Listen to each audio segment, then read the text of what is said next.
The moment I heard the young historian laugh and call the old locomotive behind him, mostly just a tourist prop now, something inside my chest tightened the way a cold wrench tightens your fingers on a winter morning, and I remember thinking, well, I suppose that's what time does to a man's life's work. It was early fall in Durango, Colorado. One of those mountain mornings where the air feels thin and sharp, like the day had just been carved fresh out of stone. Pine scent hung in the breeze drifting down from the San Juan Mountains, and the sun was barely touching the upper ridges while the depot yard still sat in a long blue shadow. The locomotive stood there on the siding behind us. Black iron. Quiet. Steam leaking softly from a valve like the machine was breathing in its sleep. I knew that engine the way a man knows the shape of his own hands. But no one there knew that. The crowd had gathered for some kind of heritage ceremony. Early 2000s, I believe. Maybe 2002 or 2003. Tourism had been booming for a while by then, and the Durango and Silverton line had become one of those things people came to see when they wanted a photograph of the Old West. Families stood around with coffee cups. A few reporters. Local officials. A table with pastries nobody was really touching. And a handful of young organizers in clean jackets talking about preservation and visitor experience. One of them, a kid really, couldn't have been older than 25, gestured toward the locomotive with his clipboard. "Great visual piece," he said. Someone beside him nodded. "Yeah," another voice chimed in, "people love getting photos in front of it before boarding. Really sets the mood." Then the historian gave a little chuckle. "Of course the real operations are modernized now. That one's mostly symbolic." A few people laughed politely. Symbolic. I kept standing where I was, just off to the side near a stack of wooden ties. Cold air slid through the yard carrying that familiar smell, coal smoke mixed with machine oil and old timber. It was the kind of smell that never quite leaves your clothes if you spend enough years around steam. 30 years, in my case. I had come that morning mostly out of curiosity. Retirement had a strange way of stretching the days. When the depot announced the ceremony in the local paper, I figured I'd drive down, stand in the back, watch the old line get its little moment in the sun. I didn't expect to hear my life described like a museum display. But I suppose that's how history sounds when enough time passes.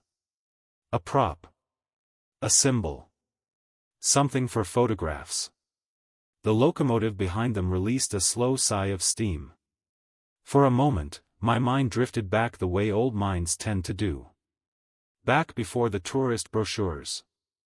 Back before the polished gift shop and the shiny signage. Back to mornings when the yard lights glowed yellow through falling snow and the first thing you felt stepping outside was the sting of cold air filling your lungs. Back when the railroad still carried more than cameras and sightseeing passengers. I used to arrive at the yard around 4 in the morning.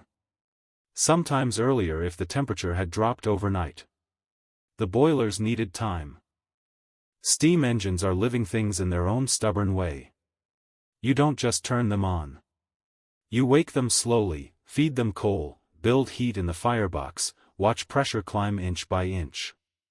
I'd walk through the yard with frost crunching under my boots and the mountains sitting dark against the sky. The engines would be quiet then. Massive shapes waiting in the dark. Cold iron. And I'd climb up into the cab with a shovel in my hands and start the day the same way every railroad man has started it for more than a century. Fire. Coal hitting the grate with that hollow clang. The smell of smoke rising warm against the frozen air. I stood there at the ceremony watching those young folks chat and laugh, and for a moment I wondered how many mornings of that work had disappeared into the word symbolic. Thousands maybe. You don't count days when you're living them. One of the organizers walked past me carrying a small speaker toward the podium set up near the platform. People were beginning to gather closer. The sun had finally started creeping into the yard, lighting the top of the locomotive's smokestack so it gleamed like polished iron. Steam drifted upward, slow and white. A little boy tugged his father's sleeve and pointed at it. "Look, Dad. It's smoking." The father smiled. "Part of the show. Part of the show." Funny thing is, I didn't feel angry. Not really. Mostly I felt small. Like I had accidentally wandered into a story about a place I used to know but didn't quite belong in anymore. The historian's voice carried across the yard as he continued talking with a reporter. "We're trying to highlight the romance of the narrow-gauge era," he said. "The spirit of the railroad." Romance. I thought about the sound a wrench makes when it slips off a frozen bolt at 5 in the morning. About the way coal dust sticks to the sweat on your neck after hours in the cab.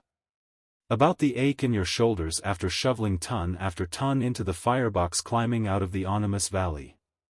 Romance was never the word we used. But I suppose it looks that way from a distance. Eventually someone called people over toward the podium. The crowd shifted. Folding chairs scraped lightly against the wooden platform. A woman with a microphone welcomed everyone and spoke about the town's history. Tourism. Heritage preservation. Community pride. I listened politely. The mountains stood tall behind the depot, their peaks bright with sunlight now. The rails shimmered silver down the line toward the canyon. And that locomotive sat there quietly behind us, steam drifting from its valves like breath on a cold morning. After a while the speeches loosened into casual conversation. People milled around again. Someone from the organizing committee asked if there were any longtime railroad workers present who might like to share a memory of the early days of the line. Just an open question tossed gently into the air. No expectation behind it. A couple folks chuckled. Someone said, "There can't be many left." And I remember standing there with my hands folded over the head of my old cane, feeling the cool wood beneath my palms, listening to that locomotive breathe softly behind the crowd. For a long moment I said nothing.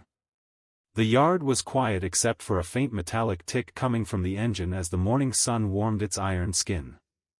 And then, slowly, I took a step forward. For a second I almost stopped myself. My foot had barely left the gravel when the thought crossed my mind that maybe it was better to remain what they believed the locomotive to be, an object from a story nobody present had actually lived. I could have stayed quiet, let the ceremony end, driven home, and the morning would have folded into memory like a page in an old newspaper. But something about the way that engine exhaled steam behind them felt like an invitation. Or maybe a reminder. I stepped forward slowly. My knees weren't what they used to be, and the cane tapped softly against the wooden planks of the platform as I approached the group. A few people turned. The historian noticed me first and stepped aside politely. "Yes, sir," he said with a friendly smile. "Did you work on the railroad?" I nodded once. "Some years back." That answer seemed to satisfy everyone's curiosity enough to give me a little space near the microphone. I didn't pick it up. I never liked microphones. Voices carry just fine in mountain air. The crowd quieted, not out of ceremony but out of simple interest. The locomotive released another slow breath of steam behind them, and for a moment the white cloud drifted between us like a curtain. I rested both hands on my cane. "I remember one winter morning," I said. My voice sounded older than I expected. Thin maybe, but steady. It was January of 1968. A few people shifted closer. The yard around us had grown quiet except for the distant creak of a freight car coupling somewhere down the track. "That winter was a hard one," I continued. Snow kept rolling down from the San Juans for days at a time. The kind of storms where the sky disappears and the whole valley turns the color of cold iron. I could see it again as I spoke. Not the ceremony. The storm. "We had a passenger train out that morning headed north toward Silverton," I said. Tourists weren't really the thing yet back then. Mostly miners heading back up the line, a few families, some freight tucked behind the coaches. The wind that day had cut like a blade. You ever stood next to a steam engine in real winter? I asked the crowd gently. A few people shook their heads. Well, I said, the steam freezes on your coat. Forms little crystals along your sleeves. And the cab floor stays slick with melted snow all day. Some quiet chuckles drifted through the group. Anyway, I went on, that train got caught in a storm halfway through the canyon. Snow piling up along the rails faster than the plow could clear it. I paused. The locomotive behind us gave a sharp metallic click as cooling iron shifted in the sun. We got the call at the yard just before dark, I said. Train was stalled. Couldn't move forward, couldn't reverse. Snow drifted nearly up to the running boards. I could feel the memory settle over the crowd now. No one was smiling anymore. So we fired up a second engine, I said. Took half an hour just to get the pressure high enough. Boiler groaning, smoke rolling black against the snow. I glanced over my shoulder briefly at the locomotive on the siding. Cold like that changes the sound of a whistle, I said. Carries farther through the valley. Someone in the back of the group leaned forward slightly. We ran that rescue engine up the line in the dark, I continued. Snow blowing sideways across the cab windows. Lantern light bouncing off the rails. The memory moved slowly through me like a train climbing grade. When we reached the stalled train, passengers had been sitting there nearly 4 hours, I said. Kids wrapped in blankets. Folks stamping their feet to stay warm. I could see them again. The frost along the windows. The worried looks.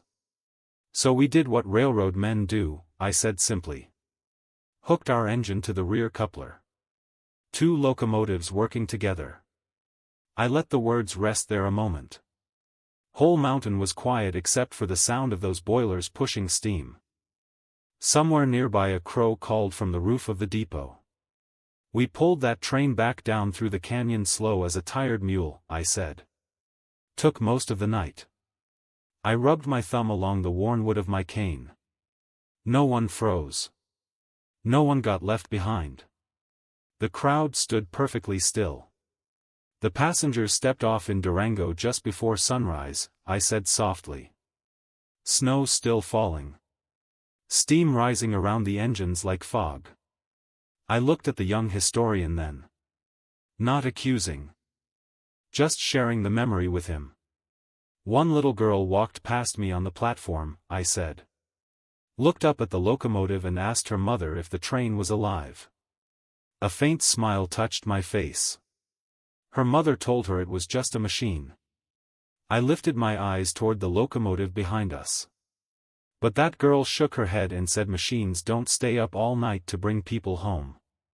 The silence that followed felt different from the earlier quiet. Heavier. Warmer too. Nobody clapped. Nobody needed to. The historian cleared his throat after a moment, his expression thoughtful now instead of cheerful. I didn't realize, he said quietly.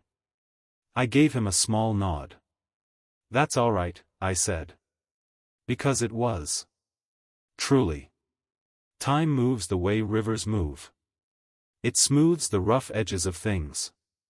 Turns work into stories. Stories into photographs. Photographs into souvenirs. That doesn't make anyone cruel. Just distant. I stepped back from the platform then, letting the ceremony return to whatever shape it had before I spoke. People thanked me as they passed. Some asked questions about the old days. Others simply nodded in that quiet way people do when they feel they've heard something real. Eventually the crowd thinned. The pastries disappeared. The officials packed their papers. Tourists gathered near the platform waiting for the afternoon departure. I walked over to the locomotive before leaving. Up close the iron smelled the same as it always had, warm metal, oil, faint coal smoke lingering in the seams. I rested my hand against the side of the boiler. The surface was warm from the sun. Not from fire anymore. But warm. The engineer preparing the tourist run noticed me and tipped his cap. "Beautiful old machine," he said. I smiled. "Sure is." He went back to checking valves while I stood there a moment longer. A whistle echoed faintly from somewhere up the valley where another train was moving through the pines. Same sound. Different century. Eventually I turned toward the parking lot. The gravel crunched under my boots as I walked away from the yard. Halfway across the lot I heard the locomotive behind me release a deep, steady whistle for the departing train. The sound rolled across the valley, bounced off the mountains, and drifted through the tall pine trees just like it always had. For a moment I stopped walking. Not out of sadness. Not out of pride either. Just to listen. Because the truth about work like that, the kind done in darkness, cold mornings, and long nights, is that it doesn't really belong to the man who did it. It belongs to the track. To the towns along the line. To every passenger who ever stepped safely off a train at the end of a long journey. Most of the time nobody remembers the hands that kept the engines moving. And that's all right. Dignity never needed applause. All it ever needed was a man showing up before sunrise, lighting the fire, and making sure the train found its way home.